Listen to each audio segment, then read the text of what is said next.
Putin ने Xi Jinping और Khamenei के साथ मिलकर ट्रंप के खिलाफ महायुद्ध की तैयारी शुरू कर दी है। चीन, रूस और ईरान के खतरनाक जंगी जहाज दक्षिण अफ्रीका के समुद्री तट पर पहुंच गए।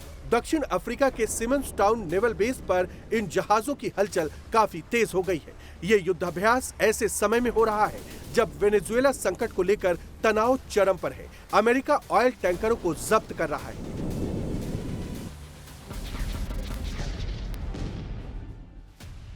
दक्षिणी अफ्रीका में महायुद्ध की महातैयारी का विरोध भी शुरू हो चुका है। दक्षिणी अफ्रीका में रहने वाले यूक्रेनी इसका प्रोटेस्ट कर रहे हैं। We are here today because Russia still continues its aggression against sovereign country Ukraine and killing Ukrainian innocent people on a daily basis.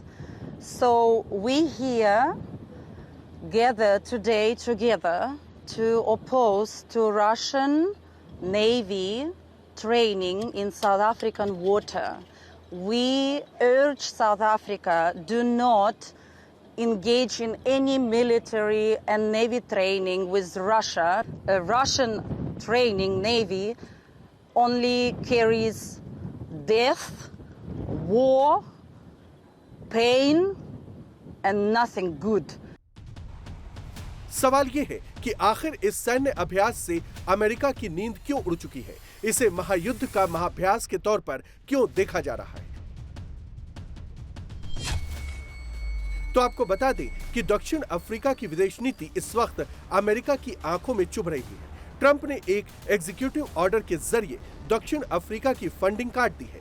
Trump प्रशासन का आरोप है कि दक्षिण अफ्रीका अमेरिका विरोधी शक्तियों का साथ दे रहा है। ट्रंप पहले ही ब्रिक्स को अमेरिका विरोधी संगठन करार दे चुके हैं। ब्रिक्स में चीन और दक्षिण अफ्रीका के अलावा भारत, रूस और ब्राजील शामिल हैं।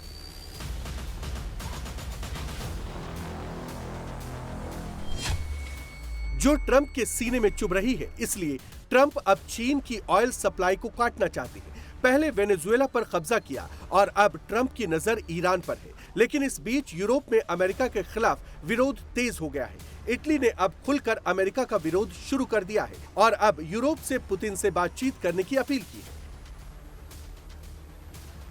Penso che però Macron abbia ragione su questo.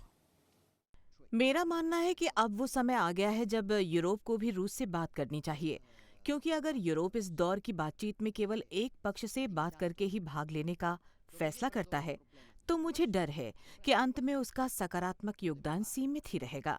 लेकिन अगर हम रुक कर बातचीत जारी रखते हैं तो हम पुतिन का भला कर रहे होंगे, और मैं जीवन में ऐसा कभी नहीं करना चाहती।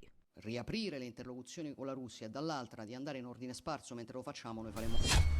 अमेरिका ने जिस तरीके से पहले वेनेजुएला पर दादागिरी दिखाई, वेनेजुएला के राष्ट्रपति को उठाकर ले गया, ग्रीनलैंड पर कब्जे की बात कर रहा है, ईरान पर हमले की धमकी दे रहा है और रूस के ऑयल टैंकर को जब्त कर रहा है,